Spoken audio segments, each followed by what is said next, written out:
योगिता किचनमध्ये तुमचं खूप खूप स्वागत आहे।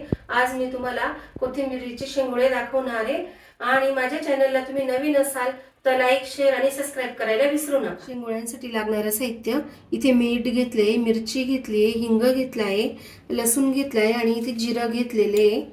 पिठांमध्ये मी बेसन पीठ घेतले, गव्हाचं पीठ घेतले आणि बाजरीचं पीठ सुद्धा घेतलेलं आहे। आणि इथे कोथिंबीर घेतली, मी छान अशी बारीक चिरून घेतली, मस्त हिरवीगार कोथिंबीर आहे बघू शकता। आणि मी ती 2 पाण्याने स्वच्छ धुवून घेतलेली आहे, तुम्ही सुद्धा धुवून घ्यायची आहे। आणि मी आता हे पीठ मिक्स करून घेणार आहे। आता आपल्याला हे मिरच्या वगैरे सगळं मिक्सरमधनं वाटून घ्यायचे। मी मिक्सरच्या भांड्यात टाकून दिलं आणि त्यात थोडी कोथिंबीर सुद्धा वाटून घ्यायची आहे आणि मिक्सरमधनं मी वाटून घेणार आहे। मिक्सरमधनं वाटून झालंय बघू शकता, हे बघा असं जाड बारीक वाटून घ्यायचंय। आणि आता आपल्याला हे पिठामध्ये मिक्स करायला घ्यायचे। पीठ मिक्स करून घेतलं होतं आपण आणि त्यात आता हा मसाला टाकून घ्यायचा आपल्याला।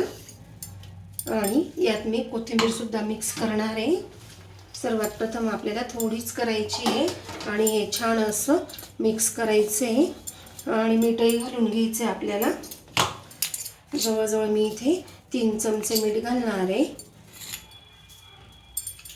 आणि हे सुद्धा छान असं मिक्स करून घ्यायचं आहे। आता मी पूर्ण कोथिंबीर यात टाकणार आहे आणि छान मिक्स करून घ्यायची। पूर्णपणे मिक्स झालेलं आहे आणि मी या मिक्सरच्या भांड्यात पाणी टाकून घेतले, कारण की पूर्ण मिक्सरचा मसाला निघून येईल आणि लागता लागता आपल्याला यात पाणी घालायचे।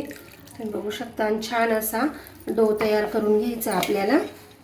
अशा पद्धतीने मी गोळा तयार करून घेतला आहे बघू शकता तुम्ही। आणि असाच करायचा आहे, खूप कडक करायचा नाही आणि ते म्हणजे ओळायला पण आणि शिजायला पण छान जातात। तर मी अशा पद्धतीने डो तयार केलेला आहे। इथे गॅसवर आधीच गरम करायला कढई ठेवली होती आणि त्यात मी आता 1 पळी तेल घालते। यात मी जिरं आणि हिंग घालणार आहे। छान जिरं तडतडल्यावर आपल्याला पाणी घालायचे। मी 1 ग्लास पाणी घालते। कणकीमध्ये आधी मीठ घातले त्यामुळे चवीपुरताच मीठ घालायचे। या हाताला पीठ लावून घेतले आणि साधारण असा छोटासा गोळा घेतला आहे आणि असं हातावरच वळून घ्यायचं आपल्याला। तुम्ही जाड बारीक तुमच्या आवडीप्रमाणे वळवू शकतात आणि मी यातलं निम्मच पीठ वळवून घेणार आहे, कारण की मी यात 1 ग्लास पाणी घातलेलं आहे। 1 ग्लासासाठी निम्म्या पिठाचा मी वापर करणार आहे।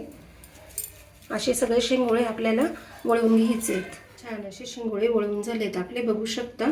आता आपल्याला उकळीमध्ये टाकून द्यायचे। अशा उकळत्या फोडणीमध्ये आपल्याला सगळे शेंगोळे टाकून घ्यायचे। मीडियम गॅसवर आपल्याला 10 मिनिटांसाठी झाकून ठेवायचे। झाले बघू शकता, छान असे आपले शेंगोळे तयार झाले। हे बघा, हे बघा मस्त असे शेंगोळे तयार झाले। आता आपण प्लेटमध्ये काढून घेऊ। मस्त अशी कोरडे शेंगोळे तयार झालेले आहेत बघू शकता। गरम गरम शेंगोळे। शेंगोळ्यांची रेसिपी आवडल्यास लाईक करा, शेअर करा, सबस्क्राईब करा आणि तुम्हा सगळ्यांना थँक्यू।